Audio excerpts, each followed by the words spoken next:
oficiais, algumas agências oficiais, governamentais, falam que esse ano que está terminando daqui a alguns dias não foi o pior ano em relação a mortes, a desastres. Na verdade, foi melhor do que muitos anos. Não foi melhor do que o ano de 2012, foi um ano pior. Mas foi um ano melhor do que o ano de 2011, 2010. Eu coloquei um número que até assusta. Nesse ano, até agora, morreram 25 mil pessoas através de desastres naturais ou não naturais, de acidentes. E essas são algumas fotos daquele tufão Haiyan que aconteceu nas Filipinas, aonde agora no mês de novembro morreram 7 mil pessoas quando o tufão Haiyan passou nas Filipinas. Essas são algumas das fotos. Mas também no mês de junho morreram 5 mil pessoas na Índia por causa das enchentes causadas por chuva. 5 mil pessoas na Índia em junho e 7 mil nas Filipinas agora, recente no mês de novembro. Então, as agências falam que totalizando foram 25 mil pessoas que perderam as suas vidas através de acidentes naturais ou não. Estima-se que houve um prejuízo de 101 milhões de euros através ou por causa desses acidentes. O ano 2013, acidentes, problemas, dificuldades, tantas mortes, tanto sofrimento que aconteceu. Mas diante de tantos desses desafios, eu gostaria de ler com você, como última mensagem dominical, o texto em Mateus capítulo 2, ele estará aqui sendo projetado, mas se você quiser abrir a sua Bíblia, em Mateus capítulo 2, a partir do versículo 13. Então, se você quiser ler a sua Bíblia, ou marcar, está em Mateus capítulo 2, que diz o seguinte: depois que partiram, se referindo aos reis magos, um anjo do Senhor apareceu a José em sonho e lhe disse: levante-se, tome o menino e a sua mãe, e fuja para o Egito, porque fique lá, até que eu lhe diga, pois Herodes vai procurar o menino para matá-lo. Então ele se levantou, tomou o menino e a sua mãe durante a noite, e partiu para o Egito, onde ficou até a morte de Herodes. E assim se cumpriu o que o Senhor tinha dito pelo profeta: do Egito chamei o meu filho. Depois que Herodes morreu, um anjo do Senhor apareceu em sonho a José no Egito e disse-lhe: levante-se, tome o menino e sua mãe e vá para a terra de Israel, onde estão mortos os que procuravam tirar a vida do menino. Ele se levantou, tomou o menino e sua mãe e foi para a terra de Israel. Pai querido, nós agradecemos porque tivemos aqui na tua casa 52 cultos dominicais. Obrigado pela liberdade que tivemos, pelas condições, pela casa limpinha, cheirosa, pelo tudo que o Senhor nos deu aqui na casa do Senhor, Pai. Obrigado porque vimos batismos, vimos pessoas sendo curadas, salvas, vimos tantos milagres que sem dúvida foi o Senhor que realizou em nosso meio. Amém. Mas, ó Pai, continuamos a depender do Senhor, para que Teu Espírito Santo nos ilumine a nossa compreensão para a leitura da Tua Palavra. Que Teu Espírito nos fale, que Teu Espírito transforme os nossos corações e a nossa mente. Oramos no nome de Jesus. Amém. Diz Mateus, relata Mateus, que vieram alguns reis magos lá do Oriente. E eles vieram aproximadamente 2 anos depois do nascimento de Jesus. Quem chegou no dia do nascimento, horas depois, foi, segundo o relato de Lucas, foram os pastores. Mas no livro de Mateus ele não menciona os pastores, mas menciona os reis magos. E os reis chegaram, passaram por Herodes, que era o rei da região, e lá eles perguntaram: olha, viemos procurar o menino Jesus, esse garoto, esse menino Jesus, será o rei dos judeus. E Herodes ficou muito bravo, ficou muito nervoso, e aí armou uma estratégia para acabar com a vida de Jesus, porque ele não poderia ter a concorrência de um outro rei, ele queria ser o único rei.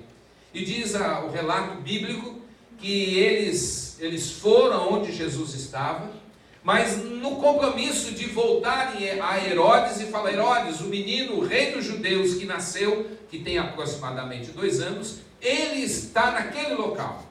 Mas diz o texto bíblico que assim que os reis viram a Jesus, deram os seus presentes, adoraram ao Senhor Jesus, homenagearam os seus pais, o Senhor orientou: olha, não volte por onde vocês vieram e vão para o outro lugar. E Herodes ficou sabendo disso, e aí que entra o relato bíblico. E o relato bíblico afirma que logo em seguida, quando Herodes percebeu que os reis magos haviam ido embora para a sua região, ele ficou muito bravo. E ele teve uma ideia cabulosa, infernal, e ordenou que todos os meninos de até 2 anos de idade ou de vida deveriam ser mortos, assassinados, porque ele concluiu que Jesus estaria dentro desse funil, ou dentro desse número de meninos que seriam mortos. Mas Herodes não imaginava que haveria uma intervenção divina. E diz o texto que naquela noite, ou uma das noites, o anjo do Senhor, através do sonho, falou a José: José, vai embora, vai para o Egito, vai embora, porque o menino poderá ser assassinado. Diz o relato que ele foi, junto com Maria e seu filho primogênito Jesus, eles foram para o Egito. Pesquisadores, eles não têm um número exato de quantos meninos poderiam ter sido assassinados. Alguns historiadores meio que exageraram, cerca de 10.000 meninos foram assassinados por Herodes, ou melhor, pelo seu exército. Mas um número mais conservador, um número mais realista, ele orienta que talvez 20 meninos foram assassinados. 20 crianças, 20 meninos até 2 anos foram assassinados. Isso se deve ao número de Belém na época, que girava em torno de 1.000 habitantes. Então conclui-se que entre 1.000 habitantes haveriam provavelmente 20 meninos na condição da idade de Jesus, os quais foram assassinados. Sejam 20, ou seja 10.000, sejam 1.000, seja o número que for, houve uma armação do inferno já para acabar com o projeto de Deus para a humanidade. Mas a palavra de Deus certamente afirma que sempre a última palavra vem do nosso Senhor. Amém. Mas aí eles foram para o Egito. E sei que esse ano muitos de nós passamos por dificuldades. Eu sei porque muitos de vocês compartilharam. Eu sei porque muitos de nós oramos pelas suas dificuldades, choramos juntos. Muitos de nós tivemos e batalhamos juntos para a vitória e pelo sucesso da sua família, da minha família, da igreja. Então eu queria rapidamente, e gostaria que você prestasse muita atenção naquilo que nós vamos falar, porque hoje é o fechamento do nosso culto, ou dos nossos cultos. Então tem algumas coisas rápidas, mas que eu gostaria que você refletisse com atenção. A primeira é essa: em 2013, todos nós aqui presentes, todas as pessoas tiveram sonhos abruptamente interrompidos. Começamos o ano de 2013 com sonhos, por exemplo, de ter um filho. Mas durante o decorrer do ano, esse sonho de ter um filho foi interrompido, porque se descobriu que o homem, que o marido ou a esposa não tem condições físicas de ter um filho.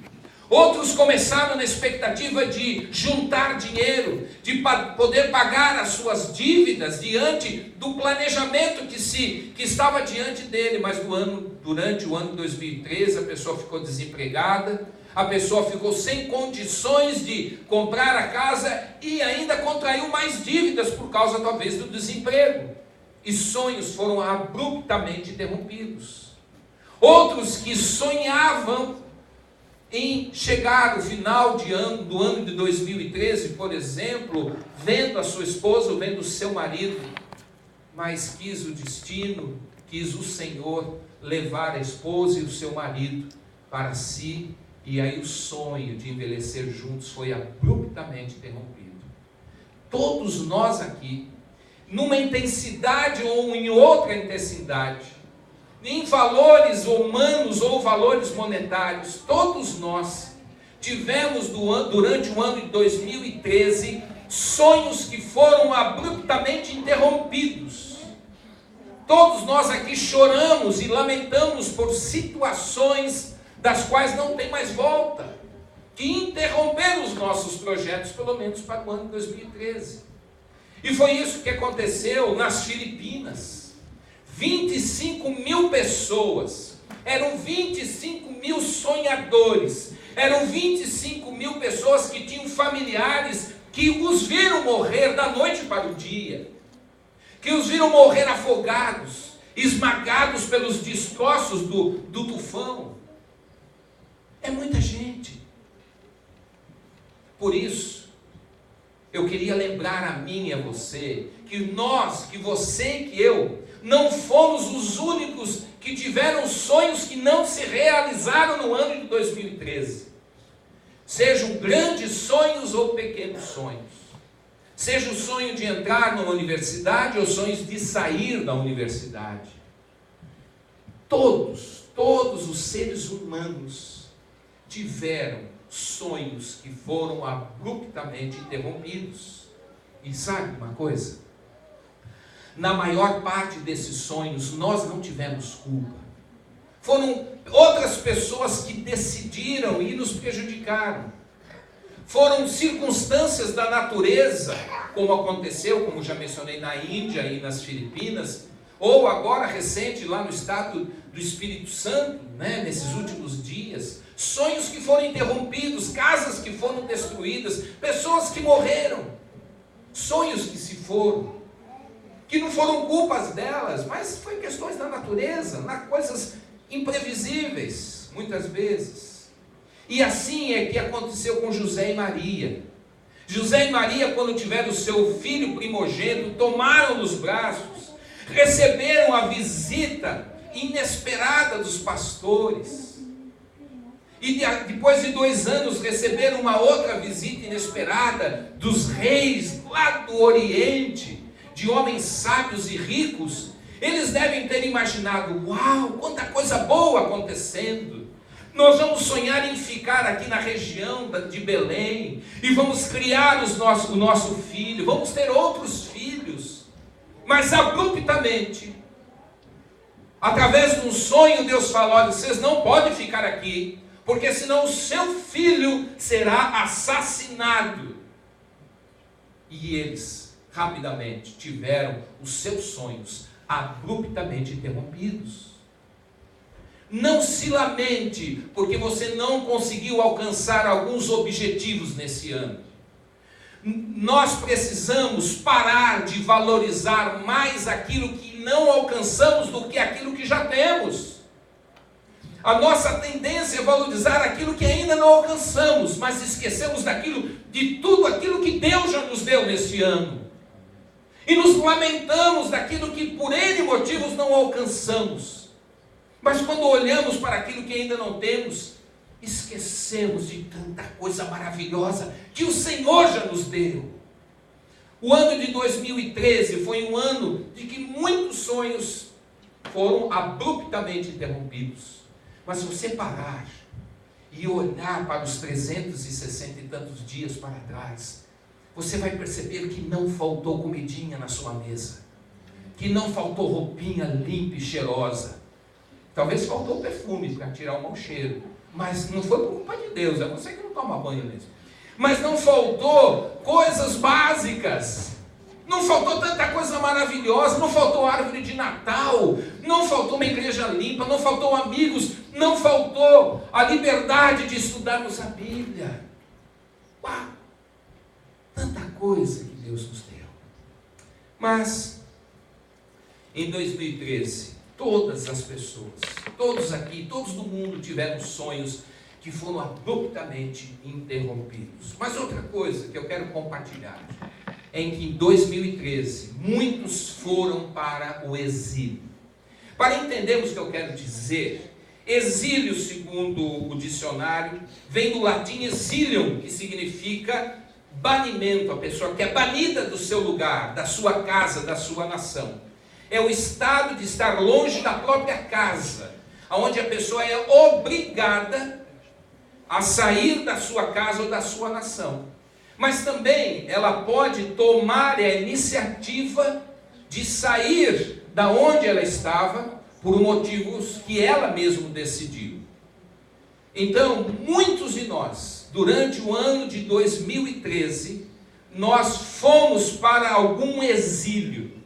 Nós nos exilamos em algum lugar. Nós estamos vivendo uma problemática. Surgiu um problema de saúde, por exemplo. E por uma questão estratégica decidimos nos exilar num hospital. Oramos agora há pouco pelo menininho querido Cole, 4 anos. Ele está internado um pouquinho mais de uma semana. O Cole já fez, se não me recordo, 2 ou 3 transfusões de sangue, porque ele está com leucemia. Muito obrigado. E eles estão numa luta, a igreja orando, alguns irmãos mais próximos, outros mandando textos que os conhecem, dando um apoio. Mas durante os últimos 15 dias, essa família se exilou num hospital devido a um problema chamado leucemia no seu filhinho de 4 anos. E estão exilados no hospital. E foi exatamente isso que Deus orientou a José e a Maria, e por tabela Jesus também. Eles iriam enfrentar uma grande dificuldade em Belém, aonde o rei Herodes ordenou: matem todas as crianças, de todos os meninos de 2 anos para baixo. E Deus falou: olha, vão se exilar lá no Egito. Fiquem abrigados e seguros no Egito. E muitos de nós, nesse ano de 2013, fizemos isso. Assim como a família do queridinho Paul está exilada num hospital, muitos de nós também precisamos bater em retirada. Por exemplo, problemas em família. Diante de alguma problemática, nós precisamos, em vez de confrontar o nosso Herodes, o nosso problema, nós preferimos o quê? Nos exilar. Preferimos estar à parte do problema, esperando que o problema se resolva, porque não depende de nós. Muitos de nós, durante o ano de 2013, sabiamente nos exilamos, porque era um lugar seguro. Muitos de nós, eu vi, soube, orei, nos alegramos, diante de dificuldades. Muitos de nós nos exilamos na casa do Senhor, até que o problema se resolva, orando, observando a mudança e a solução do problema. Meus irmãos, um passo para trás, diante de uma situação, de uma crise, não significa derrota, mas quando Deus está na parada, significa 5 passos à frente no dia de amanhã.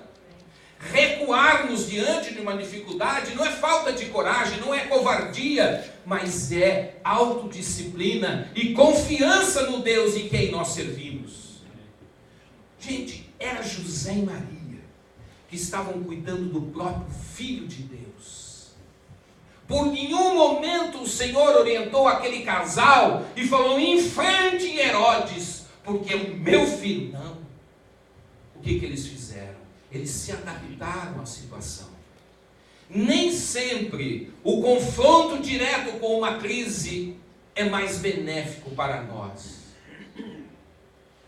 O confronto, por exemplo, com um marido, de uma esposa que tem um marido alcoólatra, nem sempre a melhor solução é o confronto direto, descendo, quebrando a cabeça do homem. Normalmente, a melhor opção é a esposa com os filhos ir para um exílio. E não brigar, mas ir ao exílio no Senhor e orar pelo pai e pelo marido. É procurar ajuda de profissionais para ajudar aquele homem. Diante de uma crise conjugal, muitas vezes a melhor solução não é o confronto, não é o embate, mas é nos retirarmos E muitas vezes em silêncio, nesse nosso exílio, pedimos ao nosso Senhor para trabalhar no coração da esposa, do marido, do filho. Quantos filhos que soubemos que durante esse ano de 2013 começaram o ano bem, mas que no decorrer desses 300 e tantos dias, por conta de amizades, eles acabaram se tornando usuários de cocaína, de maconha e de outras drogas. E será que a melhor solução é o confronto, é o bate-boca, é a violência, é o desprezo? Não. Muitas vezes a melhor solução é nos retirarmos em exílio e esperarmos ver o que Deus vai trabalhar na vida da pessoa e na nossa vida também. E foi isso, e é isso que essa história também nos ensina. Que eles, apesar de serem Jesus ser o próprio Deus, ele se exilou com seus pais, provavelmente entre 2 e 3 anos. Alguns historiadores e teólogos falam que eles voltaram só quando Jesus tinha 12 anos. Mas eu particularmente acho que não, e a maioria dos teólogos cristãos acham que não também, que Herodes provavelmente faleceu 2 ou 3 anos depois desse assassinato em massa dessas crianças. Então, 2 ou 3 anos depois, assim que Herodes morreu, assim que o problema resolveu, apareceu de novo o anjo e falou: olha, José, venha, volte para a Palestina, porque Herodes, que queria matar o seu filho, ele já morreu. E é interessante nesse texto que lemos, é que diante dessa crise que acontecia, assim que o Senhor falou: José, levanta, pega a sua turma e vai embora, vaza para o Egito. José ele não ficou como muitos de nós, está vendo o problema conjugal se avolumando, está observando o filho mudar de comportamento quando entrou na high school ou no college, ou quando começou a andar com certas companhias. E aí nós vemos o problema se avolumar, e quando tomamos uma iniciativa de buscarmos ajuda, o exílio em alguém que possa de fato nos ajudar a começar de Deus, quando tomamos essa iniciativa, o filho já está envolvido em drogas, o nosso casamento não tem mais mudança e nem retorno muitas vezes. Mas José nos ensina que assim que o Senhor revelou para ele: vai embora, diz o texto que ele imediatamente se levantou à noite. Imagina a noite, em qualquer lugar, noite é noite, você levantar: Maria, precisamos ir embora. Pera, Maria, eu vou passar o batom, vou arrumar o cabelo. Não, Maria, é agora, vai do jeito que você vai. Mas escovei o dente. Vai você escovar o dente, Maria, vamos embora. Mas o menino ainda está com cocô na sola, vai assim, troca em cima da mula e vamos embora. Gente, crise se enfrenta com rapidez. Muitas vezes precisamos tomar iniciativa, nos exilar, procurar ajuda de imediato. É melhor errarmos pelo excesso de preocupação do que com a lerdeza para resolver esses problemas. Quando você começa a perceber que a sua produtividade no seu trabalho como profissional, quando você começa a perceber que a empresa que você trabalha começa a dar alguns sinais de exaustão econômica, você não tem que esperar para ser mandado embora. Você tem que se exilar e fazer uma análise a partir de uma outra visão, de um outro ângulo. E quem sabe, arranjar um outro trabalho, mudar de profissão, antes que a crise venha e derrube você. É isso que o texto nos ensina. Que nós precisamos tomar atitudes imediatas diante de algumas crises. E a última coisa. Em 2013, muitos foram para o exílio, mas alguns ainda não voltaram. Muitos de nós fomos para o exílio, mas nós não voltamos para a família, não voltamos para a esposa, não voltamos para o marido, não voltamos a trabalhar, não voltamos para a igreja, porque muitas pessoas tiveram problemas em suas igrejas, e aqui também, quem sabe, e estrategicamente você foi para um exílio, para avaliar, para pedir ao Senhor um discernimento da situação. Mas assim como aconteceu com Jesus, 2 ou 3 anos depois, o Senhor apareceu para José e falou: você tem que voltar, o seu problema já foi resolvido, você não pode ficar no exílio. Sabe por quê? Porque quando nós ficamos exilados além do tempo proposto por Deus, nós vamos ficar doentes no exílio. Nós vamos ser administrados por outras pessoas e não por Deus. É incabível para Deus ver cristãos que saem das suas igrejas, vão para o exílio porque o problema talvez foi muito sério para ele refletir, e ficam o resto da vida fora da igreja. Exílio é para um período onde Deus vai tratar da situação e de nós, não é para ficar o resto da vida.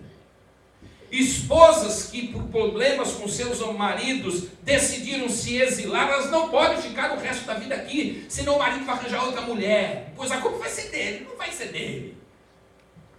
Maridos que estão aqui, maridos que estão com problemas com as suas esposas, optam em virar as suas costas para a família e para a esposa, e ficam o resto da vida aqui. Depois a esposa arranja uma outra pessoa, e a culpa é dela, não é dela, é de você que ficou o resto da vida no exílio.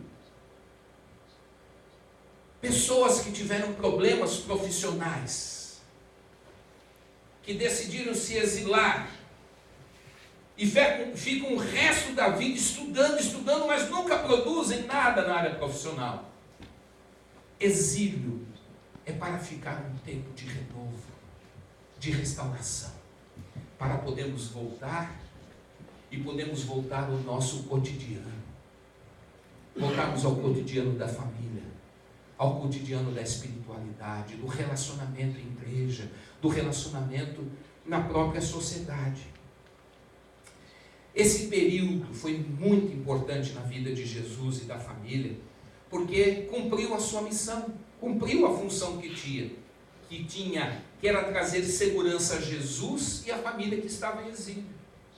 Mas também teve a outra função, que teve um início e um final.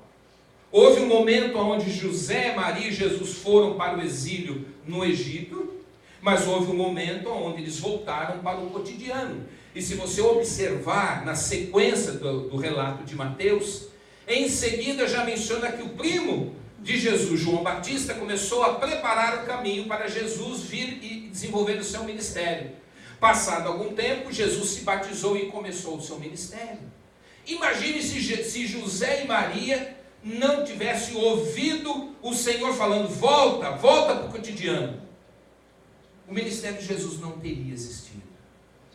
E muitos de nós, no ano de 2013, estrategicamente, dirigidos pelo Espírito de Deus, viemos para o exílio. Mas nós ficamos confortáveis, não queremos voltar para o cotidiano. Está bom aqui, Deus. Eu não preciso enfrentar minha esposa, meu marido, meu filho, meu pai, vou ficar aqui. Mas não é assim. Nós precisamos voltar do exílio para o nosso cotidiano. Porque quando voltarmos, nós vamos poder cumprir a vontade de Deus para as nossas vidas. E para terminar, nós precisamos nos exilar muitas vezes por alguns motivos. O primeiro é para renovar a nossa fé no Senhor. Viver envolvido só por problemas durante muito tempo, isso exaure a nossa fé em Jesus. Começamos a achar que Deus não ouve mais orações. Por isso que é importante, de quando em quando nós sairmos e podemos nos exilar durante um dia, um final de semana, 15 dias, para que a nossa fé no Senhor se renove. Porque quando nós nos afastamos dos problemas e os olhamos de uma outra perspectiva, nós vamos ver que a nossa vida não tem só problemas, mas na verdade, Os problemas são poucos diante de toda a riqueza de bênção que Deus tem nos dado. Exílio também cumpre a sua função quando nós nos exilamos e refletimos e começamos a entender as pessoas. Jesus foi para o exílio por causa de um homem chamado Herodes. E muitos de nós vamos para o exílio por causa de uma pessoa chamada esposa, marido, pastor, amigos, chamado chefe, enfim.